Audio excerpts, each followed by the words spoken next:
যদি মিডিয়াতে বলি যে আমাকে সবচেয়ে বেশি ভরসা করেছে তৌসিফ ভাই, যদি পরিবারে বলি আমার মা, এরপরে প্রিয়ন্তী। যখন আমি জিরো ছিলাম, আমি জাহিদ প্রীতম না, আমি আমার গল্পগুলোকে মাথায় রাখছি। প্রতিদিন আমার আমার প্রেম ওর সাথে 5 বছর, আমার বউয়ের সাথে প্রতিদিন ওর সাথে গল্পটা শেয়ার করতাম যে দেখেন তো এই গল্পটা কেমন হবে।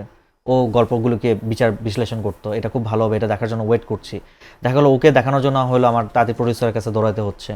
আমার মায়ের সাথে আমি গল্প শেয়ার করি, আমার বোন, আমার ভাই, ওরা আমার কাজ খুব পছন্দ করে। এবং আমার কাজ যখন হয়, আমার শ্বশুরবাড়ি, আমার বাড়িতে ঈদের মতন আনন্দ হয়, ভালো রান্নাবান্না হয় এবং তারা দেখতে বসে।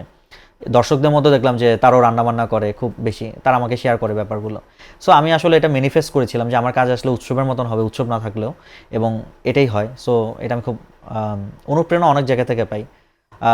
এই যে গতকালকে আমি ভার্সিটিতে গিয়েছি, স্যার আমার সাথে এসে ছবি তুলছে যে বাসায় বউকে গিয়ে দেখাবে, ম্যাডামদেরকে দেখাবে। কেন এই তারা তো আমাকে এই জায়গাটাতে আসলে তারাই আশীর্বাদ করেছে, তারাই আসলে চেষ্টা করেছে যে প্রীতম যেন এই জায়গাটাতে যায়।